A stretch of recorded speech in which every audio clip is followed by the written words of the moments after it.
ప్రమాదం జరిగినటువంటి తీరును, ఆ ఉధృతిని మొత్తాన్ని కూడా ప్రస్తుతానికి ఒక అంచనా వేసినటువంటి ప్రాసెస్ అంతా కూడా ప్రజెంట్ జరుగుతోంది. అయితే మనకు బీజే కాలేజ్ దగ్గర ఎప్పుడైతే ఈ ఇన్సిడెంట్ చోటు చేసుకుందో సరిగ్గా ఆ లోపల ఇంటర్నల్ విజువల్స్ అనేవి ఒకసారి చూసినప్పుడు ప్రతి ఒక్కళ్ళు కూడా కొంత బాధాకరమైనటువంటి పరిస్థితి కనిపిస్తుంది. ఎందుకంటే ఎగ్జాక్ట్లీగా అంటే 1:35 జరిగినటువంటి యొక్క ఇన్సిడెంట్లో అదే సమయంలో డాక్టర్లందరూ డాక్టర్ విద్యను అభ్యసిస్తున్నటువంటి వాళ్ళందరూ కూడా అక్కడ లోపల భోజనం చేస్తూ ఉన్నారు. భోజనం చేస్తున్న దానికి ఉదాహరణగానే అక్కడ ప్లేట్లలో భోజనం అలాగే పెట్టి ఉంది. ఆ ఇన్సిడెంట్ తర్వాత ఆ ప్లేట్లన్నీ కూడా అలాగే వదిలేసి వాళ్ళందరూ కూడా ప్రాణాలను కాపాడుకునేందుకు పరుగులు తీసినటువంటి పరిస్థితి కూడా కనిపించింది.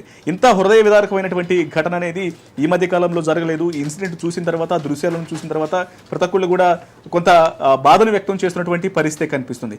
ఇక ఎప్పుడైతే ఇన్సిడెంట్ చోటు చేసుకుందో ఇమ్మీడియట్గా ఎన్డీఆర్ఎఫ్ టీమ్స్ను రంగంలోకి దించడం జరిగింది.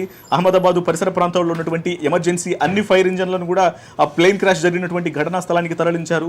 అలాగే ఎమర్జెన్సీ సర్వీసుల్లో భాగంగానే ప్రైవేటు పబ్లిక్ ట్రాన్స్పోర్ట్తో సంబంధం లేకుండానే అన్ని రకాలుగా క్యారిడర్లను, గ్రీన్ జోన్లను ఏర్పాటు చేసి అంబులెన్స్లను అక్కడకు తరలించి ఇమ్మీడియట్గా గాయపడిన వాళ్ళందరినీ కూడా స్థానికంగా ఆసుపత్రులకు తరలించడం.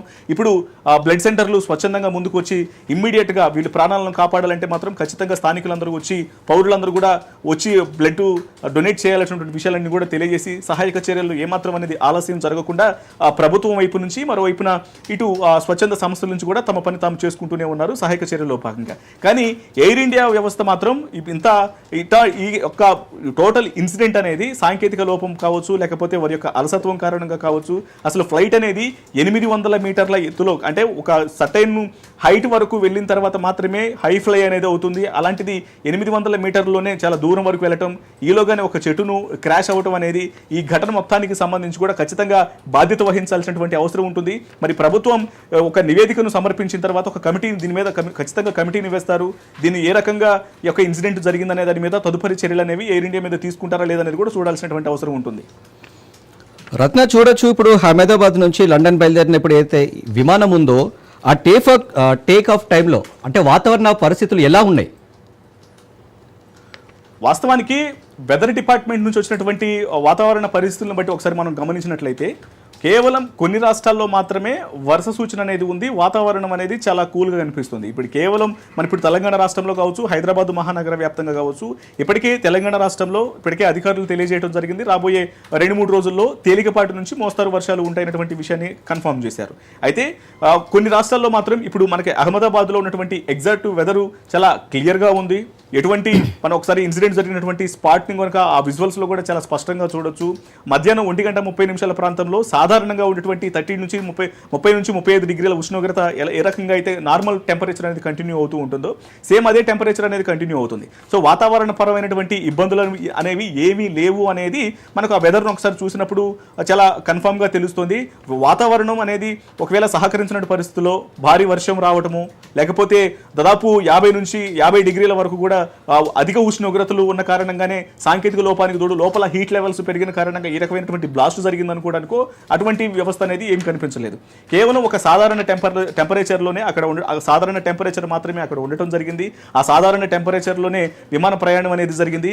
కానీ జరిగినటువంటి ఒకవేళ టెంపరేచర్ పరమైనటువంటి ఇబ్బందులు ఏమన్నా వాతావరణ పరమైనటువంటి సమస్యలు ఉన్నాయి అనుకోవడానికి ఎటువంటి ఛాన్స్ అనేది లేదు. ఎందుకంటే ఒకసారి టేక్ ఆఫ్ అయిన తర్వాత టేక్ ఆఫ్ అయి 1 కిలోమీటర్ కూడా దగ్గర ఒక 1 నుంచి 2 కిలోమీటర్ల దూరం, అంటే ఎయిర్పోర్ట్ పరిసర ప్రాంతాల్లో మాత్రమే విమానం ఉండగానే యొక్క క్రాష్ అనేది జరిగింది. కాబట్టి ఇక దీనికి వాతావరణంలో ఉన్నటువంటి ఇబ్బందులు ఫేస్ చేసి ఆ ఇబ్బందుల కారణంగానే యొక్క జరిగి ఉంటుందనే దానికి ఏమాత్రం ఒక 0 ఛాన్సెస్ అనే నేను చెప్పాలి. సో ఇది పూర్తిగా సాంకేతిక లోపం కారణంగానే, మెయింటెనెన్స్ లోపం కారణంగానే యొక్క ఇన్సిడెంట్ జరిగి ఉండొచ్చు అనేది అహ్మదాబాద్ ప్రభుత్వం కూడా భావిస్తోంది.